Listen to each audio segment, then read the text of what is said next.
Inama y'umunsi.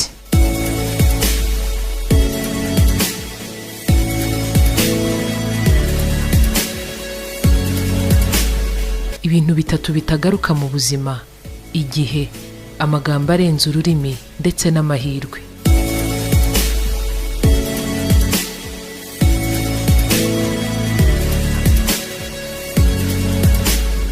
Ibintu bitatu utagomba gutakaza mu buzima: kwihangana, icyizere ndetse n'ubunyangamugayo. Ibintu bitatu bigoye gusaba ndetse no guhabwa: urukundo, imbabazi, icyizere.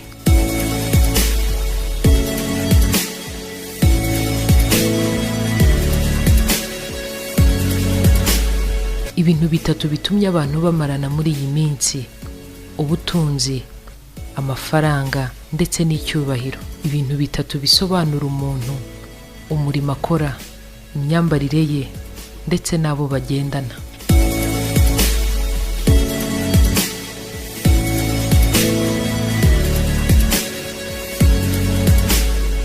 Ibintu bitatu byangiza ubuzima bw'umuntu burundu: guhemukirwa, ibiyobyabwenge, ikigare.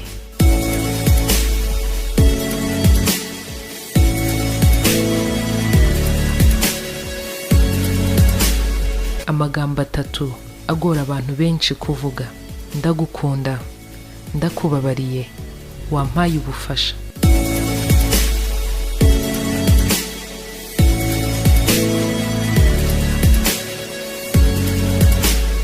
Ibintu bitatu bisubiza umuntu inyuma: inshuti mbi, kwibagirwa vuba ndetse no kwirara. Ibintu bibiri bisenyuka ntibisubirane: icyizere umuntu yaragufitiye ndetse n'umutima ukomerekejwe.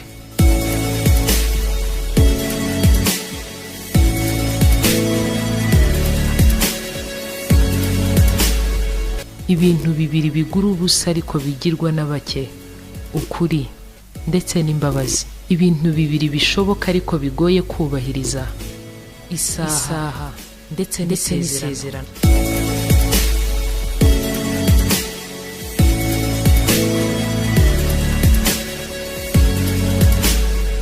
Ibintu bitatu utabasha kugura nubwo waba ufite akayabo: ubuzima, umunezero, urubyaro.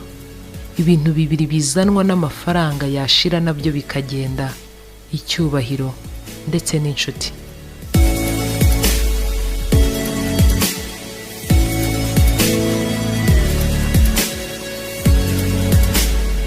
Ibintu bitatu bishobora kukubuza amahoro mu buzima: icyaha, indwara, guhemuka. Ibintu bitatu bizengereje isi: intambara, ruswa, ihohoterwa.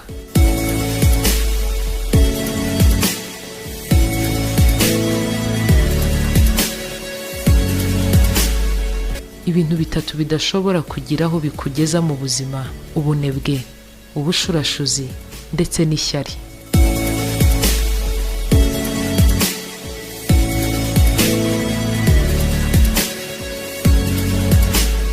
Ibintu bitatu bikunze kugaruka mu masengesho y'abatari bake: gusoza amashuri, kubona akazi, kubaka urugo.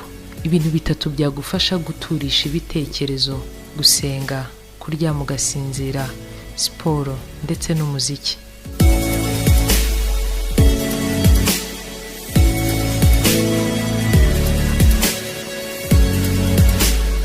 Ibintu bitatu bizakuzamura mu ntera: ikinyabupfura, kwicisha bugufi no gukunda umurimo.